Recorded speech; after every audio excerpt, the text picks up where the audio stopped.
Sunday morning, I woke up, let the dogs out, and returned to my morning dance floor. The kitchen. I grabbed Bergie, we did a little wiggle, and my attention is drawn to the window. On the patio is my dog. Cheeks wide, half smile, half panting in the heat, obviously waiting for the dancing to stop so that she can be let inside. And directly behind her, 3 short steps away, is a rabbit. I yell, "Oh shit!" I drop Bergie like a lunk at Planet Fitness, and sliding in my socks, run to the back door to let Bella in as quickly as possible. You know, to save this rabbit from becoming breakfast. Bella trots herself in, oblivious to the potential of a morning delicacy. And now I'm standing there, quite obviously more stunned than this rabbit is. I mean, seriously, the rabbit was just sitting there, and the only frozen thing in fear was me. What happened that caused this rabbit to be chilling in my backyard with 2 rabbit eaters, calmly sitting as if she's on a beach waiting for her pina colada to be served? The next second, my puppy hears the commotion of me in shock and comes running. He lays his eyes on the rabbit and chases her away. I walk my puppy inside, still in disbelief at the comic of nature that I just witnessed. Now again, I'm standing in the kitchen, looking out the window, replaying the scenes in my mind's eye, trying to piece together what happened and why. Then my attention is drawn to a tuft of rabbit hair laying in the grass. My gut sinks and fear runs through my mind. My brain has now concluded that my puppy must have killed a rabbit, and there is a bloodbath with rabbit hair blowing around all in my backyard. I've now cycled through all the stages of grief. I run out to the backyard, praying I don't see anything that I don't want to see. And there lies nothing. Nothing. The sun is shining, birds are chirping, and I'm now angered at the fact that our grass is long as hell, and my partner said he was going to mow the lawn this week and he didn't. But that disturbing news was at least the lesser of 2 possibilities. I walk myself back to the patio, still questioning, what happened? And then I hear a rustling. I look to my left, and there she is, Mama Rabbit, tending to her recently made nest. Babies? And of course now I'm the one who scares the mom away. Gosh damn it. She runs off. I obviously leave her nest, and I keep a great distance away, but I have to have a look. And I'm not sure if she's had her babies yet, or was she simply building her nest in a war zone. I leave the scene and walk inside. Meanwhile, my cat Bergie has been keeping an eye on her from the window. Thank you, Bergie. I notice she's bathing herself, so my suspicion is maybe she did have the babies. While I'm contemplating what I'd do if I find out that she did have the babies in that nest, and how to best protect them from our rabbit-eating furry friends, I notice my puppy Lewis has already made his way back to the nest. Hey, look what I found, guys. I run over, and I realize, yes, she did have her babies, and we need immediate action. I have a pet rabbit named Tide, so this whole scenario, literally and metaphorically, hits way too close to home. Now I know we all love that reenactment, but my acting skills have reached their max limit. So let's go outside while I tell you the rest of the story.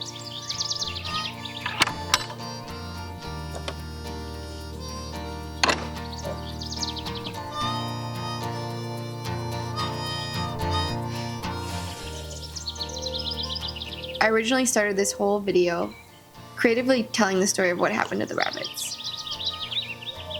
Because the rest of the story, I mean the visuals in real time, had to be incredible.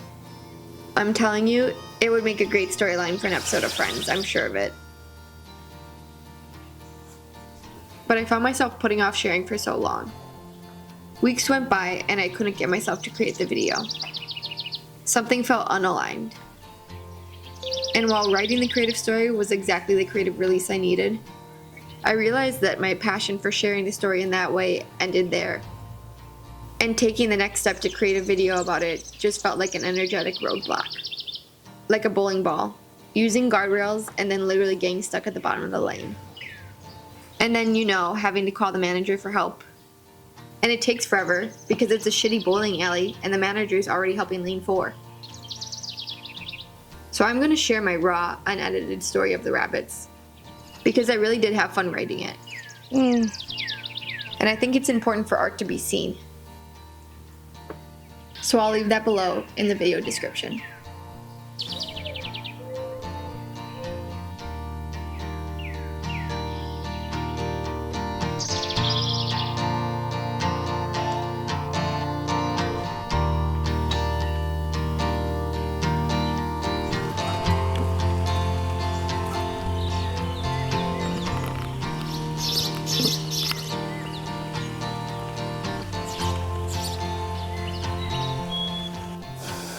And this is where we are now. We both decided that if a different animal had tampered with the nest, then the rabbits would be gone. So it must have been the mother that was here.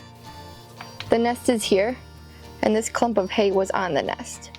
So she must have thought that the nest was too damp and removed it. That's our thoughts, at least. I'm fairly well certain that the nest did not look like this at 4 o'clock when I checked it. But here is our full setup. We have patio furniture, propping pole, plant pinching the pole to go that way. The window is pretty sealed tight, running the rain down, and this little guy just deters the rain that was dropping to the ground. Somehow, I really have no idea how that was working, but it was. We are supposed to get a little more rain today, so now I'm a little concerned about keeping them warm.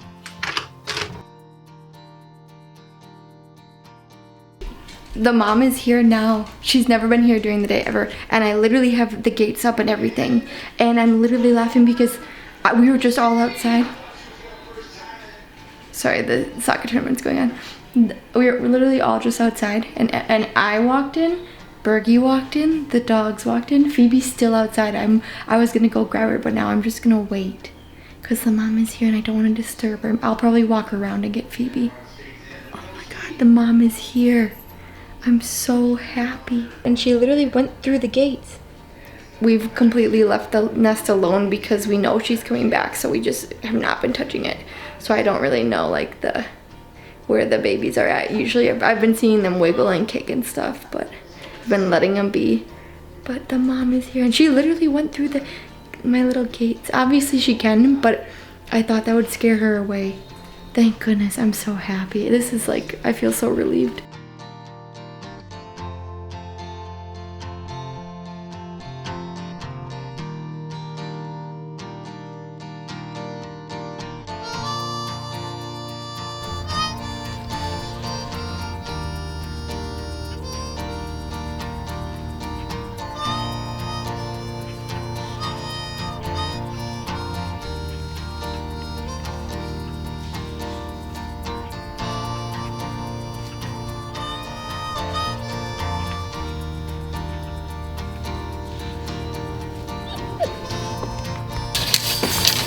Oh, poor thing. Oh, poor baby.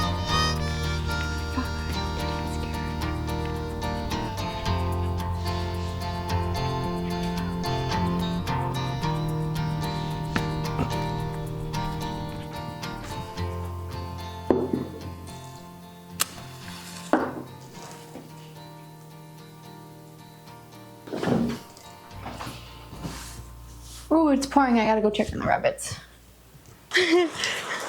I'm having deja vu. We're not dripping in. I can do this.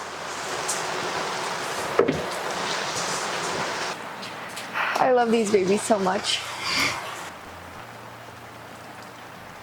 Oh, I see them wiggling. Are you guys good? I don't think you're wet. Okay, yeah, they're good to go. They're dry.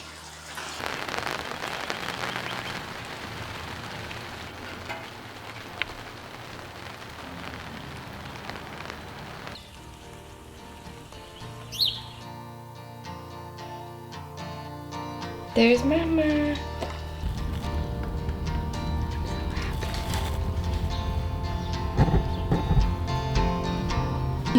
Go ahead, go look. Come here.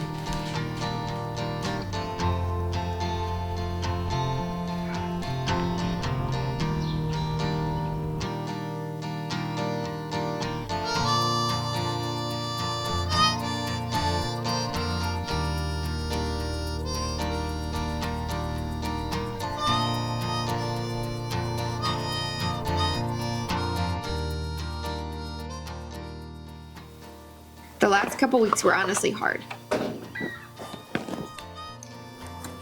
I put so much pressure on myself to protect the babies, and it's crazy how relentless nature truly is. We experienced an insane amount of rain, and if we didn't take action, I'm certain the babies would have drowned in that first day. Not to mention the dangers my own animals posed on these little beings. One day when I lost track of Bergie, I found him chasing the babies out of their nest. Despite the panic attack I had about it, they did make it back to their nest safe and sound. But that pressure I then put on myself led to me avoiding going outside, like SpongeBob afraid of the outdoors. But eventually, and to my surprise, they all made it out perfectly. Now as I write this, all three are out of the nest, still roaming around our patio, near and around their place of safety. The most hilarious but also scary incidents we've had are them falling in our basement windows. I'm not kidding, we had 3 falls. 3. And I do wonder if we had all 3 fallen or just a duplicate offender. But we were able to safely lift them out using a shovel, and eventually found covers to prevent that from happening again. But all of this has led me to question, what was I to learn from all of this? The day they were born, I intuitively knew exactly the message I was to receive. I felt it in my bones that this is a message of new life. New life in a way that I have been avoiding making change. And then realizing that maybe I'm holding too hard of a grip on life. Maybe my need to control and protect these babies is just a mirror of the way I try to control and protect my own life.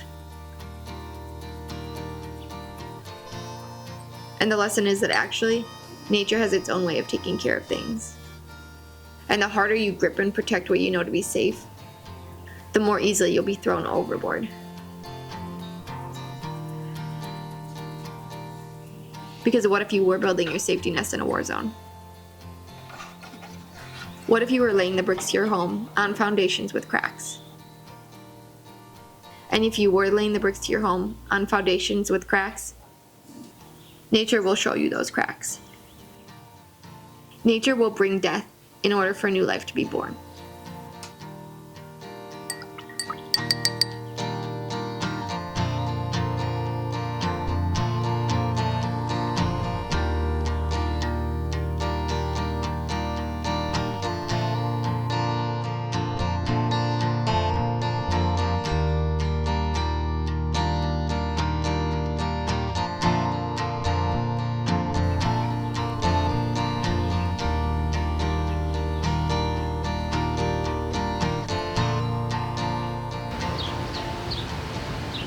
So not too many people start their YouTube channels crying on camera.